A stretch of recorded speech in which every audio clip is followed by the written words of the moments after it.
जब आदमी को वह लड़की मिली जिसका शरीर जो कि अब जख्मों से ढका था, तब उस आदमी को यह जानकर सदमा लगा कि उसने न केवल 5 साल तक अमानवीय यातनाएं सही, बल्कि एक बच्चे को भी जन्म दिया। आदमी ने पूछा, उस हार्ट सूत्र लड़की का क्या, जिसने उसके साथ एक रात बिताने का दावा किया था?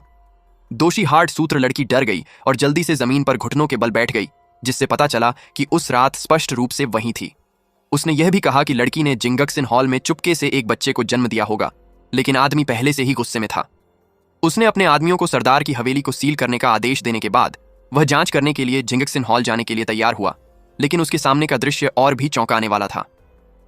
पता चला कि 7 साल पहले लड़की का भाई उस आदमी को बचाते हुए मर गया था और तब से वह आदमी लड़की को घर ले आया है, उसे किसी खजाने की तरह रखता है और यहां तक कि अपने हाथों से उसके लिए एक हेयर पिन भी बनाया था।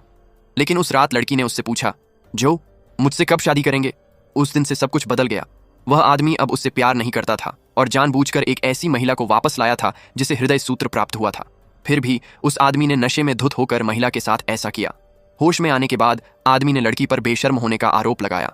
जैसे ही लड़की यह समझाने वाली थी कि यह वह आदमी था, हृदय सूत्र प्राप्त करने वाली महिला पजामा पहनकर अंदर आई और उसने कहा, आप गलत समझ रहे हैं। कल रात मैं थी, झेंग झेंग नहीं। जिस महिला को हृदय सूत्र मिला था, उसने न सिर्फ उस लड़की की जगह लेने का मौका लिया, बल्कि यह भी दावा किया कि वह उस पुरुष के बच्चे की मां बनने वाली है। यहां तक कि उसने जानबूझकर सीढ़ियों से गिरकर उस महिला को भगा दिया और उस पर अपने अजन्मे बच्चे की हत्या का झूठा आरोप लगाया। अंधे आदमी ने महिला की एक तरफा कहानी पर यकीन कर लिया और उसे सबक सिखाने के लिए जिंगक्सन हॉल भेजने का आदेश दिया। हृदय सूत्र महिला के कारण लड़की का दुख भरा जीवन शुरू हो गया। उसने अपने हाथों को तब तक धोते रहे जब तक वे सड़ नहीं गए।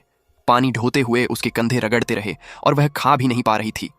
ऐसी ही कठिन परिस्थितियों में महिला ने एक बेटे को जन्म दिया। अपने बेटे को उसके पैतृक घर वापस भेजने के लिए दृढ़ संकल्पित उसने पिछले 5 वर्षों में 1000 से ज्यादा पत्र लिखे, लेकिन कोई जवाब नहीं मिला।